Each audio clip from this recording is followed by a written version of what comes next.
I kicked my brother and his wife out over a joke she made about my kids and my late wife, and now half the family thinks I'm the bad guy, but I don't regret it at all.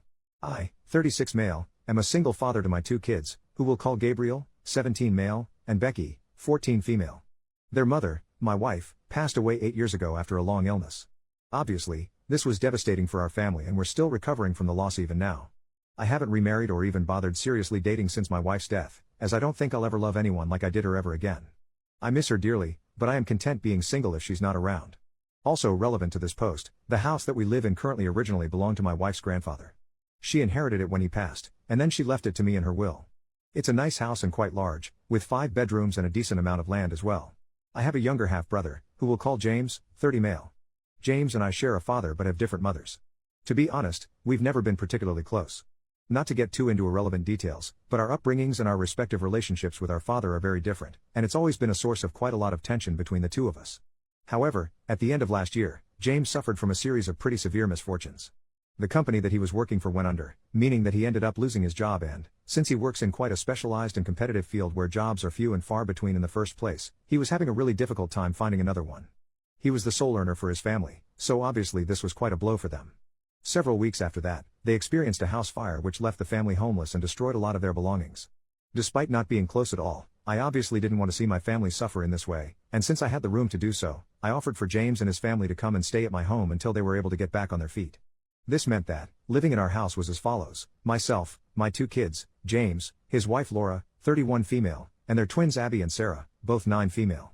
It became apparent very shortly after they moved in that we have very different lifestyles and perspectives on things. Simply put, James and Laura consider themselves to be more of a traditional couple, which is why James was the sole earner for their household. They both believe that it is a man's duty to go out and work while his wife stays at home and tends to the house and the children. This is also how they are raising their daughters. Let me be clear, if they want to live this way and it works for them, then power to them and they're well within their rights to do so. However, this isn't how I run my own household. Both of my kids have always been taught how to do housework, and both have always been actively encouraged to pursue whatever careers they want in the future. I was aware of our lifestyle differences before they moved in. However, I had not been anticipating it becoming an issue of any sort. However, around a month into them living with us, I noticed that James and Laura were starting to try and push their ways into my family. For example, on nights when it was Gabriel's turn to do the dishes, Laura would tell him he shouldn't be doing that and would ask one of her own daughters to do it, or suggest Becky take over instead. I also noticed that James developed a habit of asking Becky to do things for him that he was perfectly capable of doing himself, such as getting him a drink while everyone was watching TV together or asking her to clean up a mess that he made. I always shut this behavior down when it happened, and eventually sat James and Laura down one night and told them that they're perfectly welcome to live how they want when they have their own home, but this is the way we do things in my house and I would appreciate if they would stick to that while under my roof. They did try to push back a little, but I held firm and they eventually relented. For the next few months, everything seemed fine. There were a couple of instances where Gabriel and James knocked heads over differences of opinions, but it was never anything serious and never went any further than a couple of heated discussions over the breakfast table. I was also aware that Becky found Abby and Sarah a bit annoying because they always wanted to be in her room or around her, but again, this was nothing major and was very typical teenager sharing a house with younger kids type of stuff. In late July of this year, James finally found another job in his field and they began the process of finding a new home of their own. All seemed great. However, around this same time, I noticed that there was a sort of shift in energy between Gabriel and Laura. He seemed suddenly to be quite uncomfortable around her, never wanted to be alone with her and avoided talking to her in group settings. This immediately struck me as odd because he's usually a very laid-back and friendly kid, so I asked him what was up and if anything had happened. At first he said that nothing had, and that she was just being that way she is and it was getting on his nerves. By this I assumed he just meant that she'd start pushing this idea that, as a man, he shouldn't be doing domestic labor of any kind on him again. I contemplated saying something at the time, but decided to leave it as I knew they'd be moving out soon and it wouldn't be a problem anymore. Fast forward a few weeks, James, Laura and their kids are out for the day. My daughter approaches me and says she has something important to tell me that might make me upset. I asked what was up, and she told me that Laura had told her that the reason I haven't remarried or gotten a new girlfriend yet is because women my age don't want to settle for someone who isn't a real man, and had made a joke that my wife was probably having an affair before she died anyway.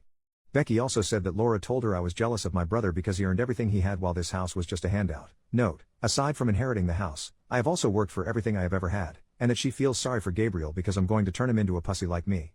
Obviously, I was already furious at this alone, but I wanted to also speak to my son before I took anything further to find out if anything had been said to him as well.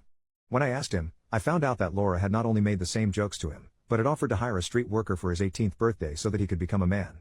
Gabriel isn't into girls, and when he told her that, she had just laughed it off and told him he'll learn to be. When James and Laura returned to the house, I immediately confronted her about this. She didn't deny any of it, but just started laughing and saying it was all a joke and I needed to lighten up. I told her that, not only did I not find it funny but she was no longer welcome in my house if that's how she was going to speak to my children, and that I wanted either an earnest apology or for her to leave that night. They were both outraged at this, continuously telling me to lighten up and get a sense of humor. I told them it wasn't funny at all and gave them the same ultimatum: apologize and mean it, or Laura has to leave. I made it clear that she was the one I had the issue with and that James and their twins could stay if they wanted, but I didn't want her in my house anymore if that's what she felt was appropriate. That night, they packed their stuff up and the whole family went to an Airbnb, where they stayed for a couple of weeks until they were able to move into a new place. Our family have been split on this. Our father is taking James's side, which isn't shocking at all lol, though surprisingly James's mother has reached out to me and acknowledged that what Laura said was inappropriate and she understands why I'm upset, though she thinks I overreacted. The two of them have been very much dramatizing the story about how I threw them out in the middle of the night for no reason. They left at around 7 p.m. and went straight to the Airbnb, so in a lot of their friends' eyes, I'm the villain in this scenario. I know I did what was right for me and my children, but I am catching an awful lot of flack for it and it is starting to take a bit of a toll. Mostly, I just can't wait for it to be over. Thank you for letting me vent about this all. It felt good to get a lot of it off my chest.